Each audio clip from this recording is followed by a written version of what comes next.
Magandang umaga, Bagong Pilipinas. Narito ang Police News Express sa oras na ito.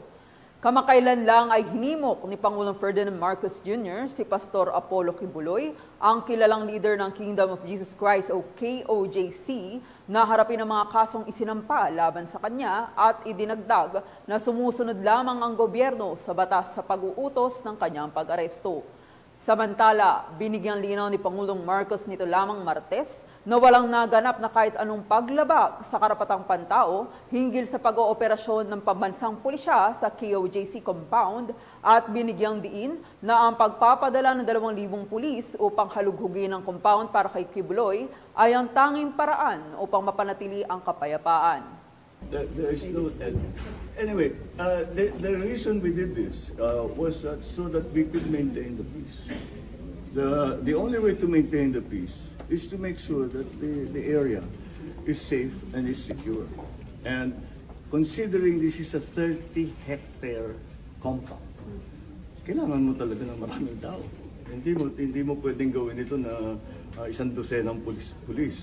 Para hindi na bale yung mga lumalaban o yung mga nagre-resist, nanghaharang, hindi na bale muna yun. Para lang yung pag-inspeksyon ng 30 hectares, kailangan mo na kagad ng maraming tao. So, I do not see, I think what they are talking about is political na yan. Hindi na totoo yan. You go to any human rights advocate, there's nothing that we did. Lahat ng pumasok na pulis, hindi armado. Walang baril, kahit isa. Hindi kami gumamit ng tear gas. Wala kaming ginawang ganun. So anong human rights violation? Marami lang. Kung kukonti yun, mas marami pang nasaktan. Mas maraming nasaktan na supporter ng Kingdom of Jesus Christ, maraming nasaktan na pulis. Dahil maglalaban. So, kung marami, itapos ka agad ang problema. So, that's what we done. Surrender na lang po. Surrender na lang po.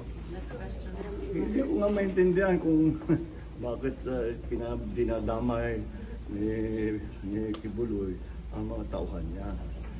Kasi sinasabak niya yung mga tauhan niya.